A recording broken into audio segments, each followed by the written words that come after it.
Southwest, about 15 miles per hour. Darrell Waltrip getting ready, and so are we to present the starting lineup for the first 125. On the pole, from the state of Missouri, comes Ken Schrader, and alongside defending Daytona 500 champion Darrell Waltrip. For row 2, Arkansas's Mark Martin is on the inside, Jeff Bodine, the 86 winner, outside. Row 3 is Sterling Marlin and the 7-time winner, Richard Petty.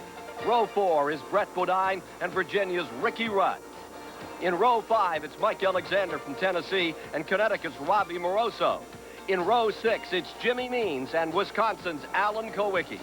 Row 7 is Harry Gant and the 72 champion A.J. Foyt. Row 8 is Chad Little from out in the Northwest and Bobby Gerhart from Pennsylvania.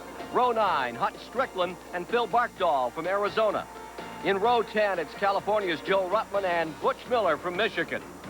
For row 11, it's Jerry O'Neill and another rookie, Jack Pennington. Row 12 is Phil Duffy and Mark Gibson, local driver from Daytona Beach. Row 13, the well-known stuntman Stan Barrett and Rick Bickle. For row 14 is Wisconsin's Dave Marcus and Unadilla, Georgia's Ken Reagan. The final row has Jim Sauter and Mike Parter coming from out back. Field of 30 coming down to the line with Schrader and Waltrip in the front row. How does this field shake out, Chris? Well, it's very interesting. 10 of the drivers in the race have won Winston Cup events, and 10 have never been in the Daytona 500. 2 of the drivers wrecked their cars yesterday and don't know how they'll be performing today. 5 previous 125-mile winners in the field as they come to the line, Ned. And only 14 positions available, and you can bet there's going to be a scramble. Chevrolet's up in the front row. Last time Chevrolet won the two 125s back-to-back, won both of them way back to 1964 when they had the closest finish. Field into the back straightaway, and it's still even up in front. Both cars owned by the same man. Rick Hendrick, of course, the owner of those 2 Chevrolets. Now, Waltrip appears to be breaking away a little bit. Robbie Moroso from dead last in car number 20. Remember, he lost his car just yesterday. This is the backup car we saw in the Busch Clash as he tries to peel through the field from the rear. And Brett Bodine in the green number 26 also wrecked his car and had to use a backup car starting the rear of the field.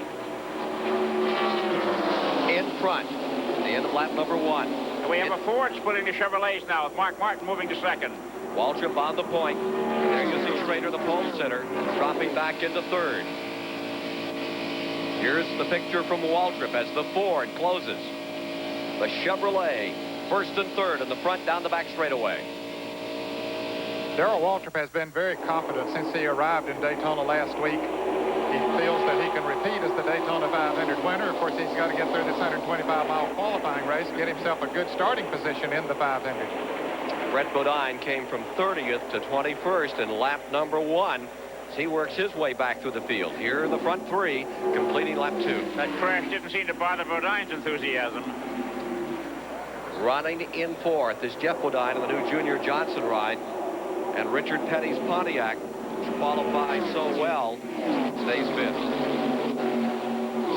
As Ned said, only the first 14 finishers will qualify for the Daytona 500. It's very important to get up in that front-running bunch to get in the big race Sunday. Into turn number 3 with Waltrip out in front, Mark Martin in second. It's Schrader running third, Jeff Bodine in a Ford running in 4th. Richard Petty maintaining the 5th spot. Ricky Rudd is in 6th. Mike Alexander in 7th. Barkdahl has, I believe, been told to come in. Car number 73. There was a stop and go on him. He may have jumped on the flag. He had pulled to the rear on the start. Moroso flying out of the back of the field. And there is that number 20 car still peeling through machinery. He is right behind the 26 car, but now it's about 12 car lengths between him and Brett Bodine as they stack them up around him going into turn number 1. Moroso in the 20. Brett Bodine has a strong car, Ken, because he came through that pack of cars past them and has pulled away from them by himself without the drafting help of anyone else. And you see the Mark Stahl car, number 82, up on the outside of Moroso in the back straightaway. Dave Marcus going to make it 3 abreast going into the turn, and he drafts right on past. And here comes Jimmy Sauter with him, and that's all Moroso needed to break away from that 2-car side-by-side battle. Now we've got the 3 leaders starting to pull away from the rest of the field, about a 10-car length interval between the 3rd place car and the 4th place car. This could bode well for that front-running trio. Back straightaway, Waltrip out in front, defending Daytona 500-mile champion. Here's Mark Martin that ran such a stout season for Ford a year ago in the Roush Racing stable, and the man who won the pole for the 3rd straight year has won 2 previous 125-mile qualifiers. Ken Schrader lies right there in that white and green number 25. Schrader's on a roll. Here's he moving down low now. Let's see if he uses this inside line to try and pass Mark Martin. And it looks like it may pay off for him. Boy, he did that pretty easy, too. Chevy first and second. Martin may be willing to wait a little here. Well, he might be, and maybe he couldn't do anything about that, Ken, because Schrader's car has been awfully strong here. Of course, he won the pole. Let's take a look at the second group here. Now, Richard Petty has been trying to move around Jeff Bodine, hoping that he might be able to pull that group a little bit faster than Bodine, but right now he's a couple of car lengths behind, so he's got to work his way back up there first. Ford, Pontiac, and Chevrolet running 4, 5, and 6 on the field. Last lap at 194.5 miles per hour in the first 125-mile qualifier. Now let's watch Richard Petty. He's trying to move down on the inside as Ricky Rudd goes high in the yellow car behind there, but Petty could not make a move that time, but he's been trying his best to get it beside of Jeff Bodine, but just hasn't been able to make the move. Think he was watching Kenny Schrader? Well, he could have been and said, hey, if he can do that, maybe I can, but I'm not sure he has the horses. And there you see the number 12 car of Mike Alexander running in 7th place with the Buick. Meanwhile, up in front, battle for the lead. He into the back straightaway. Squaring off in a duel for first place. Schrader on the inside, Waldrop on the outside.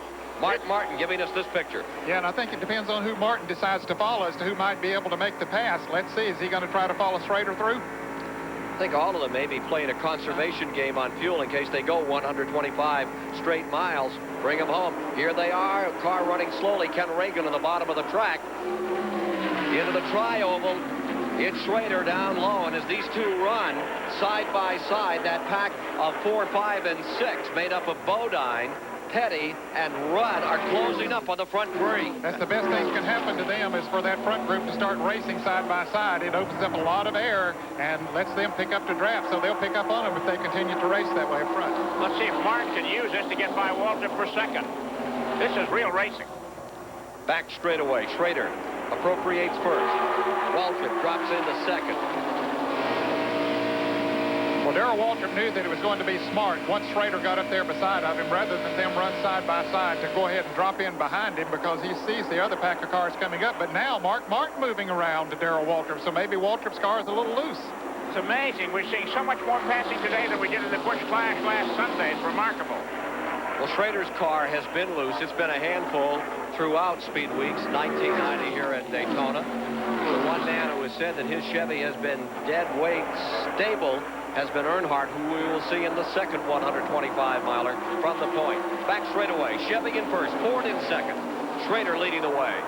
Now they're beginning to put, with Mark Martin on his bumper, beginning to pull away a little bit from Darrell Waltrip. And if his car is loose, Ken, he wants to be out front. That's the best place to be with the loose-handling race car. 6 automobiles getting together in a draft for first place here at the Daytona International Speedway.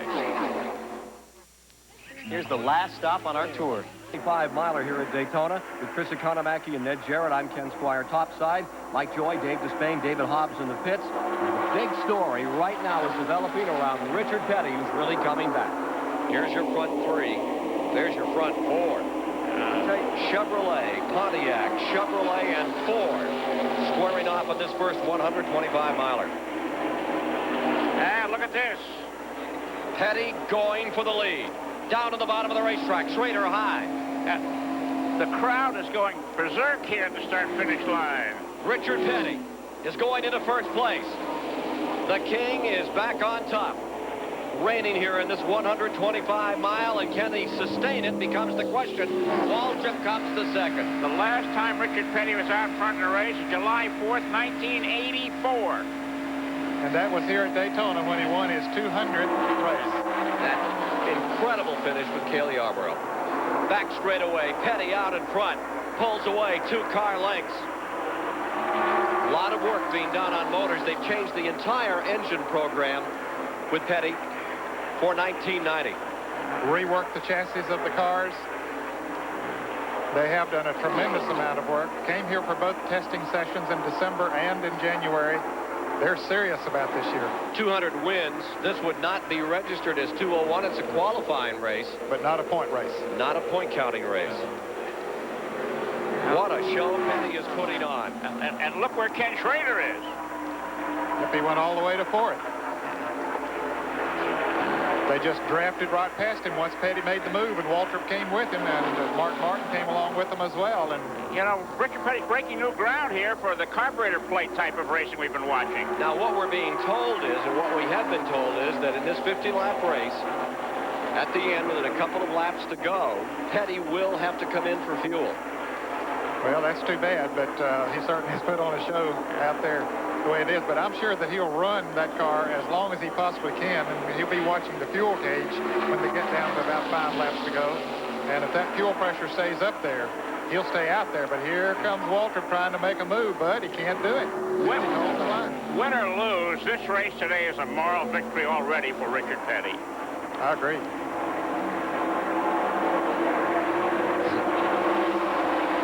New Tom Cruise movie is being shot here, and here's their camera car, and has been out here running in the field. There are 2 of them in this 125-mile race.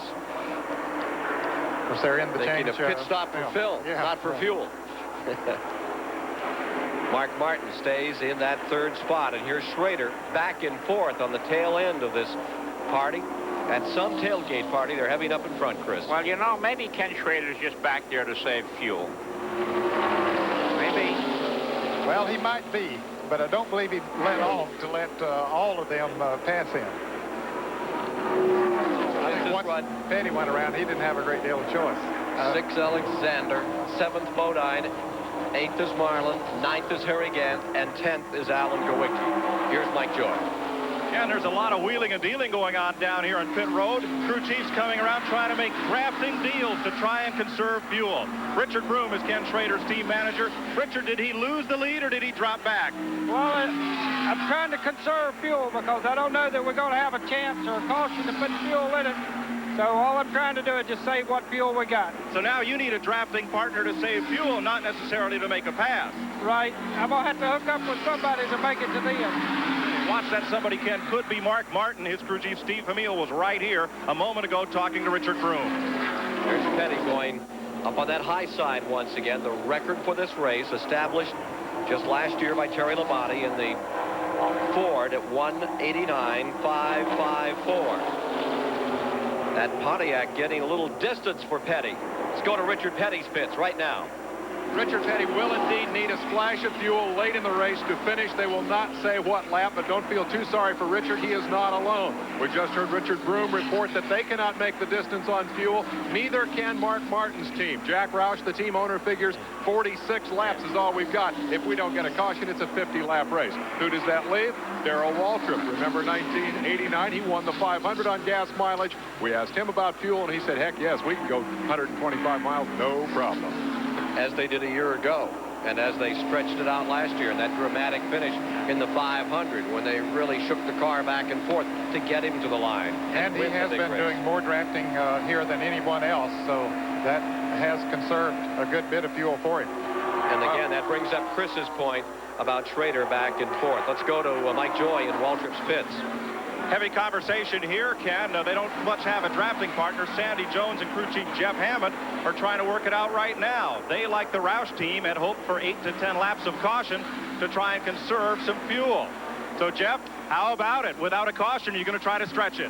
Well, we just got to wait and see how things go, Mike. Right now, we're in a pretty good position, but, you know, everybody nowadays, you know, we're making a little more power even than we did last year. So we might, you know, be burning a little more fuel. So we're just trying to feel it out right now. We're doing some talking amongst ourselves and trying to figure out how much we really are saving by running behind Richard and how much Darrell's rolling out up in the corners. We'll get on there a few more laps and see whether or not we're going to get a caution, and we'll make a decision then. The essence, Ken, is nobody knows. This is the very first race of a full fuel tank load with the 15/16-inch carburetor restrictor plate. The closest finish in this race, 1964. Remember what happened? Richard Petty leading, ran out of gas. Bobby Isaac beat Pardue and Petty to the finish line by a foot. We'll be back after this message and a word from your local station. A leading motorsports advocate is on pit road right now with David Hobbs. Paul Newman, you've got to be one of the great racing fans of this country. First of all, you've done your own racing, then you're in kart racing, now in stock car racing. How do you like this? Well, pretty tough customers out there, but it's great fun to watch. It's one. Listen, any racing is good racing. Stan Barrett's been a good friend of yours for a long time. Is that why you're in here, just to help Stan ready? Well, he doesn't need a lot of help. He just needs some seat time. How about your IndyCar? How's that looking for this year? We'll be in the hunt. Thanks very much. More than a fan, Paul Newman's a very good racer, but the racer right now is Richard Petty. He looks like Earnhardt in practice yesterday when Earnhardt, remember, was leaping away by sometimes 2 or 3 car lengths every time out of turn 2. Look at this interval. Walter boxed in there. Petty took advantage of that traffic, went by on the outside, and just simply drove away. Gentlemen, he's going to be tough here Sunday in the Daytona 500 when you get 40 cars out there on the racetrack and whipping in and out that traffic. Slick move by Richard using that traffic as a buffer. Now he's picking up the draft of a car that he's lapping, taking advantage of every opportunity. Got almost a 2-second lead now, the biggest of the race. But the issue is fuel. Trying to run 125 miles without a stop. The sense is that Waltrip can do it, and probably Schrader. The issue, of course, is this number 43 Pontiac with a 15/16" carburetor plate as opposed to a 1" carburetor plate a year ago. The flow of fuel and air in the engine is a little bit less than in years past, but we'll know in a dozen laps. You saw the computer they were using there a little bit ago to calculate the fuel. And I don't think this is where Waltrip wants to be right now. He always likes a dancing partner, and he doesn't like to lead. No, that's not where he wants to be to conserve fuel, that's for sure, but he has no choice now but to sit there and run in that position once he lost the draft of Petty. New race for the bubble, and it is Sauter, we're told, in car number 44 out there with the number 47 of Jack Pennington. The dirt track racer, Jack Pennington, looking pretty strong right now. Jim Sauter in the Bob Tullius colors right there in front of him. Well, what made that race now, neither of those cars were on the bubble, but Jimmy Means did make a pit stop for fuel. He was running in the top 14, so now Means goes out of the top 14, and they're battling for the position. Here's Richard Petty, just drawing away from the field to give you an idea of the interval between Petty and second, third, fourth place cars. Waltrip, Schrader, Martin. Fifth is maintained by Mike Alexander. Sixth by Ricky Rudd. Seventh by Jeff Bodine. Eighth by Sterling Marlin. Ninth is Gant. 10th, Kowicki. And Ken Schrader moves around. Darrell Waltrip picked up the draft of the car number 98 of Butch Miller and moved right on around into second place. He made it look easy. Again, that Waltrip may be waiting. He may be happier back there. As Petty looks like the Petty of old, dominating this 125-mile qualifier. Richard Petty has won only one 125-mile qualifying race at Daytona, that in 1977. Richard leads. Son Kyle is in the next race. David Hobbs is with Kyle. Kyle, how do you feel about that? It's kind of scary because anytime he runs good in the 125, anytime he qualifies good, then he runs good. And they qualified 10th, and he's there doing a hell of a job right now leading these guys. So, you know, I think he's got the stands on their feet. Most of these guys around here are pulling for him pretty hard. Well, not only is he leading, but he's actually pulling away. I haven't been able to watch the race down here too good, but he's got about a 2-second gap back to the pursuing drums. How's he managing it? I don't know. He got away from him. He cut through some traffic there, and I guess he snookered a couple of them and got away from him a little bit, and he's checked out, but they're beginning to reel him back in now, and there's 5 or 6 laps left or whatever, and I think they might have to pit, but since he's leading, he might just try to stick it out a little bit. Okay, Kyle, you're riding with the third-place man, Darrell Waltrip, at 190 miles per hour into turn number 3. We'd like to thank his car owner, Rick Hendrick, along with Raymond Beadle, Jack Roush, and Junior Johnson for the use of their cars in these 125s for our cameras. There's a little bit of a bump going into turn 3, and that's when we saw Schrader's car get a little bit loose. Waltrip's car moved around a little bit as well. But Petty's car seems to be very, very stable down on the inside. Let's check in on Mark Martin's car here. Here's the view from Mark Martin to car number 6, maintaining 4th position. He's still staying pretty close to him, but you can see he's really having to tug on that steering wheel as he goes around the car. He looks like he's too little to drive a race car. He looks like he's peeking out through the steering wheel. Great line about him was that he looks like Eddie Arcaro getting into the car, and then he becomes King Kong. He's been going through a lot of physical training to beef up his physique for this. He's a little guy, really a jockey-sized fellow. See that Arkansas dirt style? Yeah. Leaning both hands over there? Looks like Iron Mike Nesrick back in the old days, Chris. That's right. There he is in the Folgers 6th spot. Now they're closing in on Richard Petty. Yep, 8 laps to go, and everybody seems to be running as though they have all the gasoline in the world. They say that Schrader and Martin may pit in the next lap. We'll see. Petty stays out there. Here's Mike Alexander is called at the pits. Coming in very slowly. He may be out already. Mike Alexander's number 12, which has run as high as 6 now on pit road. Here are the 3 leaders. Remember that Waltrip knows his way through these races. Give you an idea how long it takes to get gas and up yet to finish. Mike Alexander was in at 4.3 and they're all seconds. Coming in. All 4 leaders are going to pit. How about this? Here's Dave Despain. Richard Petty has run now 30 of these 125-mile qualifiers. He's won only one. A splash of gas could be the issue today. That's all he'll get. The fuel going into the car. Petty will try to get back out with the lead. Let's go down pit road to Mike Joy. About 3 gallons for Waltrip, 2 gallons for Schrader. Waltrip's car won't fire, and finally, he gets it away, but it'll be Mark Martin first to the end of pit road. And you know what got Mark Martin down there? He made a good pit stop, but he got out of the pits without spinning his wheels. Petty was really spinning his wheels, and so was Ken Schrader. I thought it was in a drag race here. Watch him light up the rear tires. Well, now who's out front now? Mark Martin in number 6 was the first car out after that pit stop. Let's see who we've collected in first place after we watched Richard Petty come out of the bleach box there. Here he is on the track. Kowicki pulling by. He has yet to pit. I think Ricky Rudd has taken over the lead in car number 5. He has yet to pit, and maybe he won't pit. We'll see. Waddell Wilson, the crew chief on that car, and he is known for getting good gas mileage. And he's been running very easily. Yep. Number 5. There he is on the screen, the yellow car, number 5. Ricky Rudd trying to turn this first 125-miler into an economy run. We'll see what happens. Trying to run this 125-miler without a fuel stop. Jeff Bodine is about 2 6/10 seconds behind Ricky Rudd, but neither of them have stopped and evidently don't plan to. There is Bodine in the Junior Johnson car.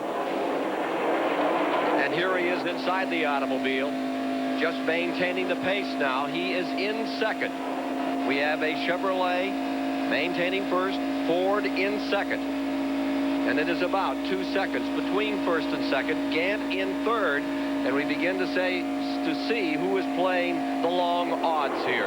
It's interesting to know those cars were in the pits about 4 seconds for fuel. There's a 16-second interval on the track between the leader, Ricky Rudd, and Mark Martin. So it takes 11 seconds you lose, slowing down and speeding up, in addition to the time your car is at rest getting service. Harry Gant stays third, Sterling Marlin fourth. The issue is, can they go the distance, or will they run out of fuel? Well, Ricky Rudd still looks like he's getting plenty of fuel into the engine, but 3 to go. About 2.5 to go right now.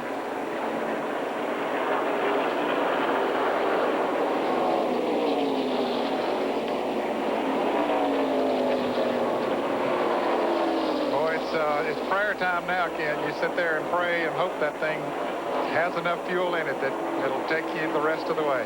Here's the leader.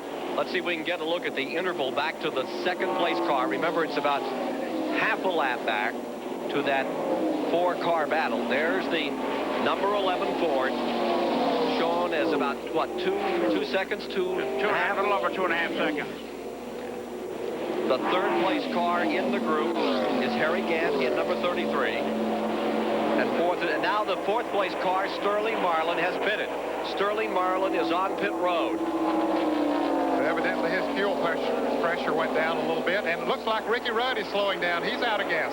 Ricky Rudd loses it right here back straight away. Ricky Rudd falling back. Car number 5 has run out of fuel. This will leave Bodine in number 11 as the leader.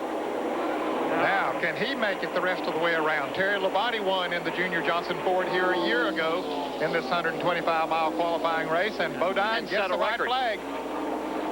Across the line, looking for a record. Second place man is Gant. There's Harry Gant in second, and then that flock of cars running behind them as Sterling Marlin has pitted, number 94. Bodine, a couple of drops of Junior squeezing to get him to the line. And Ricky Rudd just now coasting into the pits.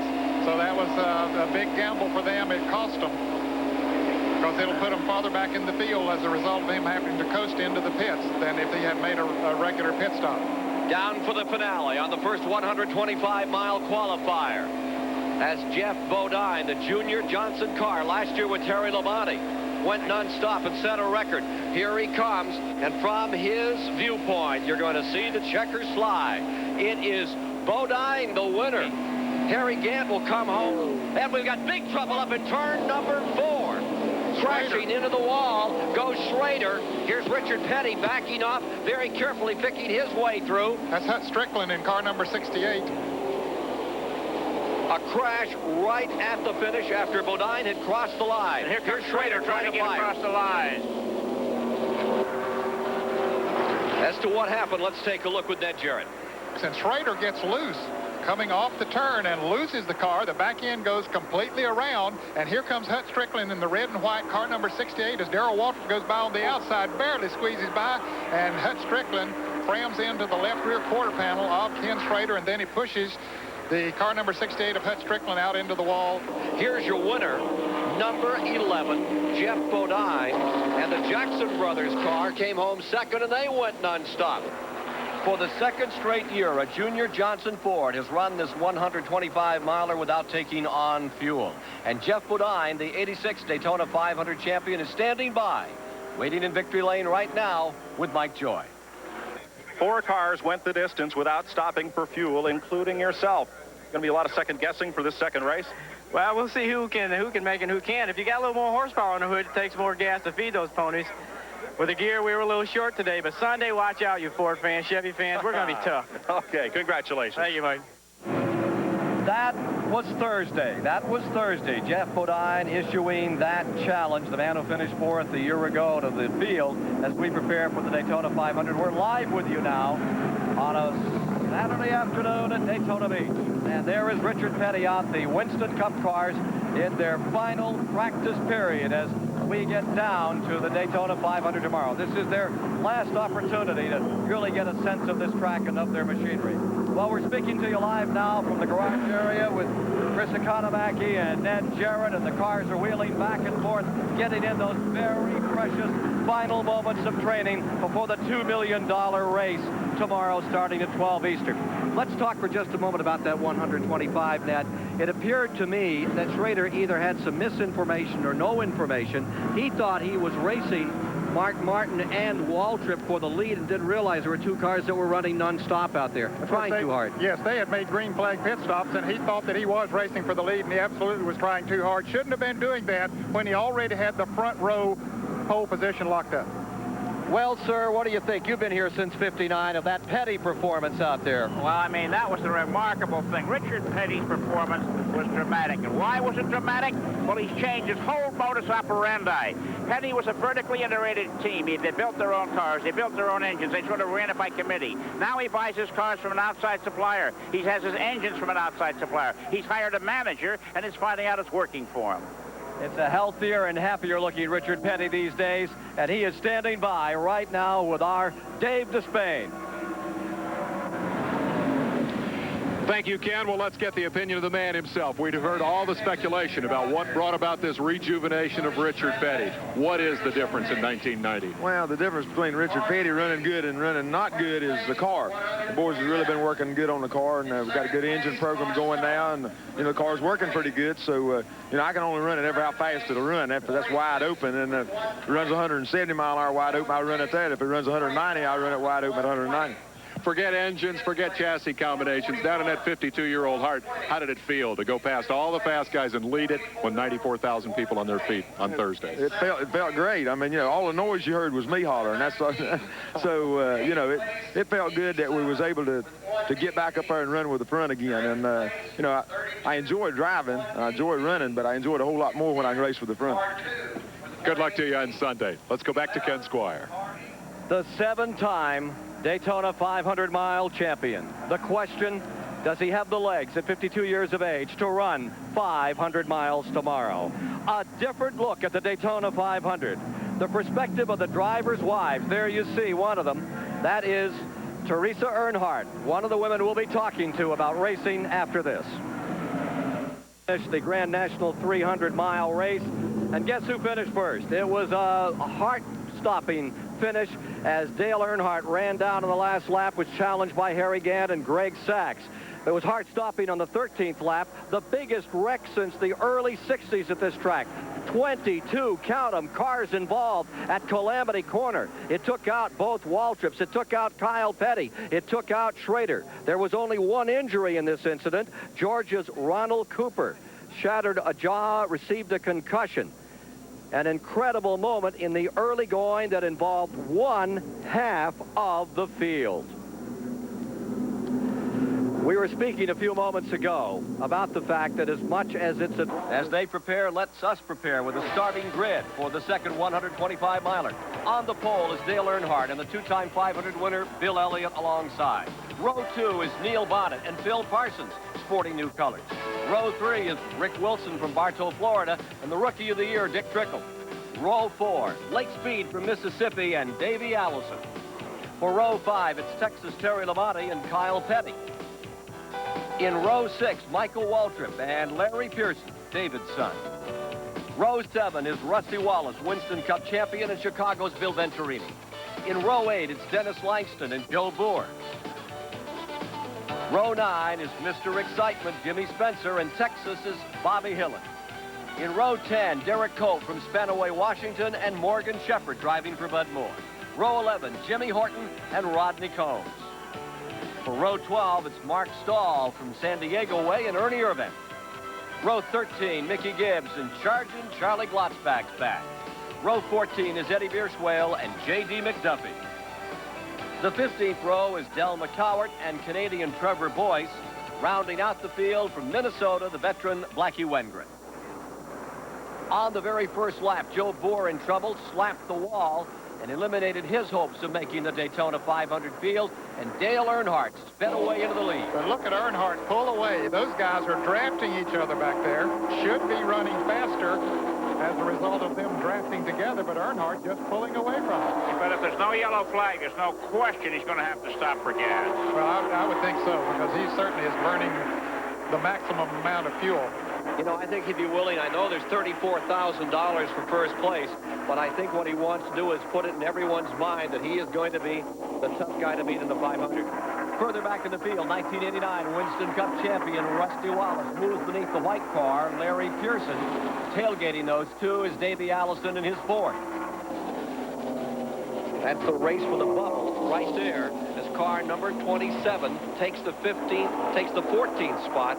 Larry Pearson falls to 15. Davey Allison is in 16th. Here's Dave Despade. Well, the Earnhardt crew certainly are not making it look like an economy run. Let's ask Kurt Shelmerdine. You must figure you're going to have to stop. You're not being very conservative out there. If it stays green, we're going to try it. You're going to go all the way? Well, we're going to give it a shot. We've got a spot guaranteed anyway, so we'll see what will happen here. So why not hang back and draft somebody and save a little fuel? Are you trying to out-psych these guys for Sunday? Dale's not going to hang back. He's never going to hang back, regardless. If it's a green flag, he's going to put his foot on the wood. Well, for a little while, he was pulling away, Dave, but right now, Dick Trickle and Phil Parsons and company have caught up to him. What do you think that's all about? Well, evidently once they got their act together in the drafting back there, they did start closing in. Well, I think maybe we should check the lap speed to see what kind of gear he's got in that car. If he's got a real tall gear, then he's not turning any great speeds. But the point is, yesterday, when they were really standing on it, they run all the times that mattered on the previous 2 days. In that area of the track, down the back straightaway, he was just leaving everybody. I wonder if he's holding back just a little here now. Okay, Earnhardt's last lap is only 188.4, and that would tell me he's got a very tall gear in it. And to the uninitiated listener, just presume that the engine turns over once and the wheels turn over once, a normal gear. If the engine turns over once and the wheels turns over 1 in 8 times, that's a high gear that gives you better mileage. And that's apparently what Earnhardt has in that car now, a real high, or as we say in the racing business, a tall gear. Remember, Petty went all out. There's Trickle going for the lead. Here comes Trickle down to the inside. And again, we have a Pontiac pushing its nose out in front, going into 3, the Chevy. Maintaining that second spot, Earnhardt on the outside, and Phil Parsons' Oldsmobile stays right there in 3rd, while Lake Speed in his Oldsmobile, that yellow car, stays 4th. And this is interesting. The car number 1, Terry Labonte, another Oldsmobile friend, right in that hunt. Phil Parsons recently underwent cataract surgery. I'd be wondering if I was alongside of him if he can see okay. He sure looks like his vision is 20/20 right now.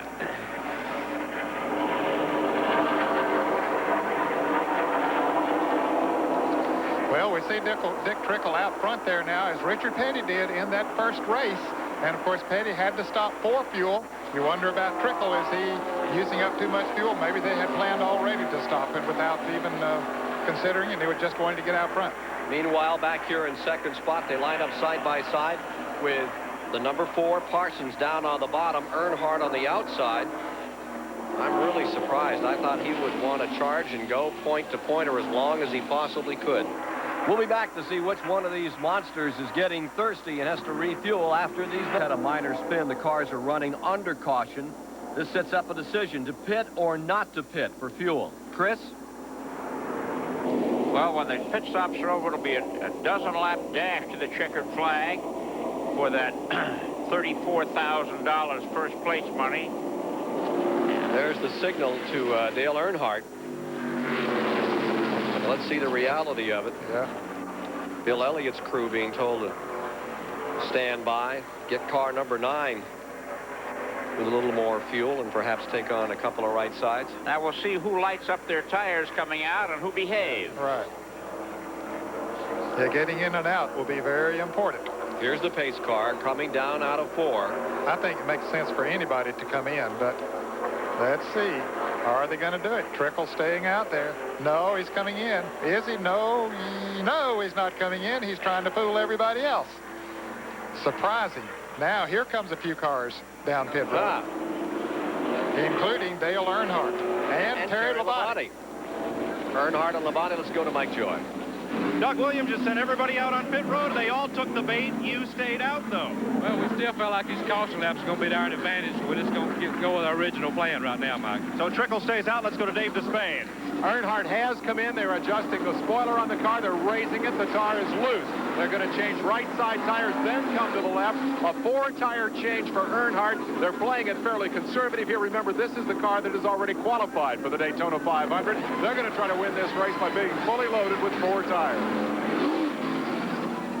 Now, there you go. That was a 24-second pit stop. Long by NASCAR standards, but it doesn't make much difference under a yellow flag. But a dozen cars stayed out on the track. Now it'll be interesting to see what happens with Earnhardt. Yes, it will. I can't believe he was running that hard. Now we may see the real thing. As they come to green with 11 to go, Trickle's Pontiac first, Spencer's Pontiac second. Then running third is Phil Parsons' Oldsmobile. Lake Speed is fourth. Bobby Hillin in fifth. Mike Waltrip sixth. Rick Wilson seventh. Larry Pearson eighth. Bernie Irvin is ninth. Earnhardt is back in the 13th position as they take the restart, with Bill Elliott right behind him in 14th. But you can see Earnhardt down on the inside already started to make some moves. We saw him there just a moment ago. Here he is. You can see him coming up through, catching Rusty Wallace, going to drive right on by him just like if there was nothing to it. Rusty Wallace in 11th, now back to 12th. Dennis Flack, and the officials black flag Charlie Glotzback for passing leader Dick Trickle under the yellow flag. And it looks like Glotzback had another one of his humps, and he's parked the car behind the wall. Second time he's done that over in 1969. He did it the first time. Field out of turn number 4. Trickle stays first. 10 laps to go. Jimmy Spencer in that second spot. It's going to be a shootout at the finish, it appears.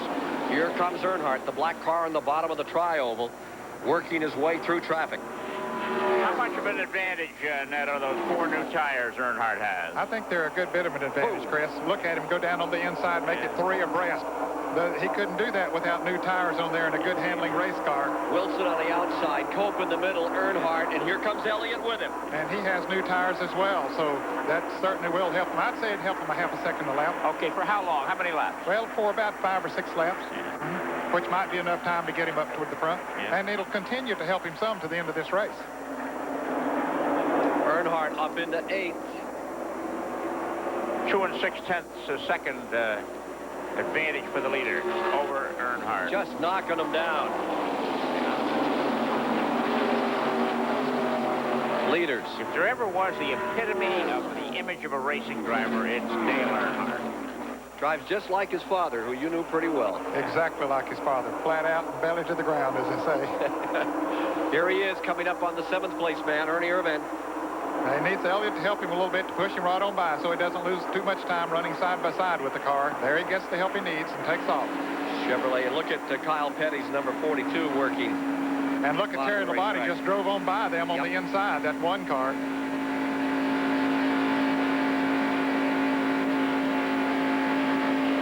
Terry Labonte surprised me, Chris. You said that you thought all of them would come in. I said Labonte wouldn't. Well, he did come in. Some others didn't. Well, I thought they'd all come in, as you said. I'll bet you we'll see some of them run out before the day is out. I think you're right. Earnhardt and Elliott move to the bottom and go beneath Michael Waltrip as they skedaddle down into turn number 1. Okay, that puts Earnhardt in 6th position, and he and Elliott have nothing but daylight between them and the 5th place car, Bobby Hillin. And in about 2 laps, they'll be up there on him, or less. They are running. Here comes Earnhardt, closing now. They'll go through that pack of cars like they will. They'll just drive right on by when they get to them. You started to say Grand Richmond. You changed yourself. Southern that you are. Dick Trickle stays in front. Jimmy Spencer in 2nd.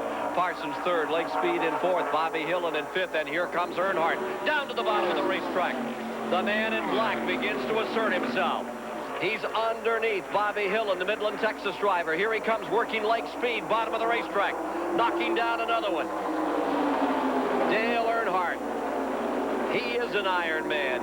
How much of that is car? How much of that's driver, Ned? I'd say about 50-50. Now, he's got to have a good race car, and it might even be more race car than 50%. Look at him down on the inside. Those new tires are really working for him. Bill Elliott, same way, coming right with Earnhardt. They'll finish 1st and 2nd in this race. Till Parsons feels the heat, drops back to 5th. Jimmy Spencer stays in 2nd. Trickle still up on the point. But here comes the 3-time Winston Cup champion on the outside. Just motors on through. Turn 1. Earnhardt high. Elliott with him. Now they need to get a run on these next 2 cars because they've been running very good. They're drafting well together. Might not be quite as easy to pass them as it was the other cars. Earnhardt's trying to get to the inside. Can't get through. Moves to the outside. Spencer's, using up a lot of racetrack there. Yes, he is. To Dave Despain. Wonderful piece of strategy here by Richard Childress in bringing that car in for 4 tires and a chassis change. Question is now, Richard, can he get by those guys and get to the front? I think he can, but it looks like we got Elliott right on her bumper, so we got to watch him at last lap, too. You're already in the race on Sunday. How many chances are you willing to take with that car today? We just want to win at anything we do. And that's why they do so well. Dale Earnhardt's idea of a good time. High and wide on the outside, wheel to wheel, fighting through traffic. Here he comes. Big black Chevrolet closes in on the Pontiac, and with him comes Bill Elliott. As he said yesterday in the press conference, it'll be wide open all day tomorrow, and wide open all day it is today. Yeah, Elliott needs to help him here a little bit, fellas. He's been on the outside of Spencer there for several laps and hasn't been able to move along. He needs the drafting help of Bill Elliott. Now Elliott's coming up there to give it to him. Lap. And he touches. Jimmy Spencer and Bill Elliott touch just a little bit. Just 4 laps to go. Headed for turn 1. Earnhardt to the inside on Trickle. Can Trickle go the distance? This much pressure without a stop for fuel? We'll see here. Final 10 miles. Trickle there. A master of short tracks. He and Earnhardt have met many times on short tracks. I tell you, Trickle's putting on some race in that 66, but here's Earnhardt, the number 3. The spot he wants to be in. I think he would like to have Elliott with him right now if he wants to draft past. But he also knows that if Elliott were with him on that last lap, if he did get the lead, then he'd have to fend off Elliott for the lead. Cale Yarborough crew for Dick Trickle. There's that massive crowd out for qualifying day.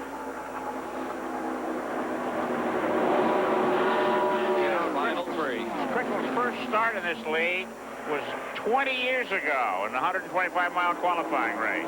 20 seasons ago, Dick Trickle was in this race. A little surprising that Earnhardt hasn't been able to move around him yet. He may be waiting. And on the outside here comes Elliott in the 9. Now to the bottom of the racetrack. Car number 3 is making his move. Low side, Earnhardt busting through. Man, there wasn't much room down there when he started through, you know that? He was below the white line when he made that move. That'd be worth looking at again. He had it right down on the bottom on the apron. Here comes Jimmy Spencer for second place. Mr. Excitement looking good as he fights with Trickle and with Elliott in the skirmish to the finish. We may see some fenders dented before this one's over. Now Earnhardt doing what he's done for the past 3 days, driving away. Boy, that car is strong. Once he got the new tires on there, got the little chassis. Oh, Bill Elliott tagging Trickle in the 66, sliding down into the infield.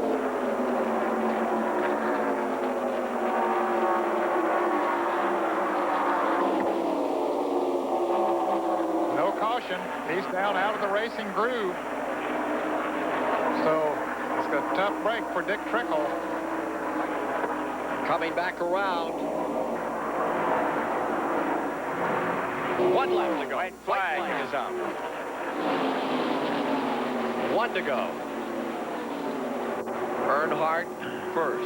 Elliott second. Jimmy Spencer lies 3rd. No caution out. Track clear. As Dale Earnhardt is about to win his 3rd 125-miler. Bill Elliott lies 2nd on the field. Jimmy Spencer in 3rd. Terry Labonte up to 4th. And, of course, this would start Bill Elliott 4th in the Daytona 500. Earnhardt already had the outside pole locked up with his qualifying speed. You know, this race is so different from the last one. Jeff Bodine didn't pass anyone and won the last one, and here Earnhardt's doing nothing but passing cars. Great finish. Here he comes. Chevrolet is going to win the 2nd 125-miler. It's Earnhardt to do it. Bill Elliott comes home in 2nd spot, with 3rd spot belonging to Jimmy Spencer at the finish line. I wonder if he'll announce a sales day at his dealership up in North Carolina after this win. Last time he did it, he sold a ton of cars. Look again at the pass by Earnhardt on Dick Trickle in car number 66 to take the lead in the 2nd 125. And now look what happens to Trickle. He runs out of fuel out of turn 2. Elliott just barely taps him and sends him flying into the infield. Certainly not intentional. Here are the final standings. Dale Earnhardt victorious, Elliott's in 2nd, Jimmy Spencer 3rd, Parsons 4th, Bobby Hillen with a good run up to 5th spot, Derek Cope finishing in 6th, Terry Labonte finishing in 10th, and Kyle Petty in a new car after he crashed the other one on Wednesday finishes in 11th. That was Thursday.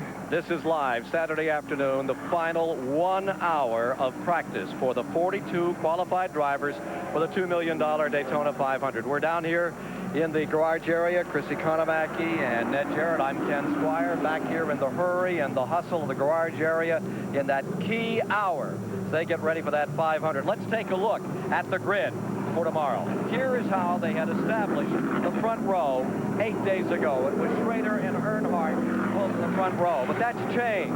Schrader crashing, as you saw, in a 125, will start in the rear, and the Ford of Jeff Bodine will be up on the nose of the event when they take green tomorrow. Now let's take a look at how they did qualify all the way through the field, gentlemen. There's Jeff Bodine and Bill Elliott for row 2 then, and Gant and Spencer. Mark Martin's Ford, Phil Parsons qualifying well. Ned, as you look at this field, lining up for the 32nd annual 500, your thoughts? Well, certainly, I think those that know how to set a race car up for a slick racetrack are going to have the advantage. That is, if they don't get some rain between now and when the race starts tomorrow. And those that know how to run a slick racetrack are Dale Earnhardt and Richard Petty better than anyone else. Chris Economaki. Well, I'm concerned here with a couple of inexperienced rookies in the field, but the fastest car is going to be starting last, and the national champion's 38. This is dynamite. It's going to be a tremendous race, particularly watching Schrader coming up, and we have the potential for 4 in-car cameras in tomorrow's event. So be with us and follow all the action starting at 12 noon tomorrow. Now, in back of the field are those camera cars for the motion picture that's being made by Robert Duvall and company, Tom Cruise. So they're going to run 100 miles out here. That could add just another element to this race. Let's right now join the man who will be on the outside of the front row and a leading candidate to win it, Dale Earnhardt. Dale Earnhardt is in victory lane celebrating his Goodies 300 win. Dale, what's it going to take to bring you right back here to victory lane tomorrow in the Great American Race? Well, it's going to be a long one, Mike. It's going to be hot, and if it doesn't rain tonight and they don't wash any of this oil and grease off his racetrack, it's going to be slick tomorrow. So I'm going to work on that chassis a little bit this afternoon and get ready for tomorrow. The question in the garage is, can you keep from using up the equipment and all the other drivers to keep the car in one piece all the way? There's not a scratch on this one today, so we're just warming up. We hadn't scratched one all week, so we'll be in good shape. Okay, the Intimidator, Dale Earnhardt. Ah, yes, the man in black. And we'll be back with final thoughts from Daytona in a moment.